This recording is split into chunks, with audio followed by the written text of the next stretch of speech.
পিরোজপুর পৌরসভার ২০২৬ থেকে ২৭ অর্থবছরের প্রস্তাবিত বাজেট ঘোষণা উপলক্ষে সাংবাদিকদের সঙ্গে মতবিনিময় সভা অনুষ্ঠিত হয়েছে। সোমবার দুপুরে পৌরসভার সভাকক্ষে আয়োজিত সভায় পৌর প্রশাসক মাহমুদুর রহমান মামুন বাজেটের বিভিন্ন দিক তুলে ধরেন। প্রস্তাবিত বাজেটে প্রারম্ভিক স্থিতিসহ মোট আয় ধরা হয়েছে ৭৯,৪৭,৪০০ টাকা। এর মধ্যে ব্যয় নির্ধারণ করা হয়েছে ৭৬,৭৫,৯১,০০০ টাকা এবং উদ্বৃত্ত রাখা হয়েছে ২,১৪,৫৬,৪০০ টাকা। পৌর প্রশাসক বলেন, নাগরিকদের প্রয়োজন ও প্রত্যাশার কথা বিবেচনায় রেখে বাজেট প্রণয়ন করা হয়েছে। সড়ক, ড্রেনেজ, বর্জ্য ব্যবস্থাপনা, আলোকায়ন সহ বিভিন্ন নাগরিক সেবা উন্নয়নের পাশাপাশি নতুন জনকল্যাণমূলক প্রকল্প বাস্তবায়নের পরিকল্পনা রয়েছে। সভায় পৌর নির্বাহী কর্মকর্তা বনি আমিন, প্রশাসনিক কর্মকর্তা মোহাম্মদ জামাল হোসেন মল্লিক, সহকারী প্রকৌশলী মোহাম্মদ মেহেদি হাসান ও হিসাবরক্ষক মোহাম্মদ মিজানুর রহমান উপস্থিত ছিলেন। এ সময় স্থানীয় সাংবাদিকরা বাজেটের বিভিন্ন দিক নিয়ে মতামত ও পরামর্শ প্রদান করেন। প্রায় 4 কোটি টাকা বেশি আমরা আশা করছি, হয়তো এর চেয়ে কম বেশি হইতেই পারে।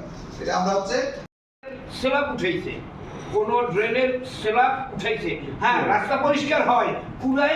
আমি আপনাকে চ্যালেঞ্জ করলাম, আমার বাসা 5 নম্বর ওয়ার্ডের বাজারের ভূমি অফিসের সামনে।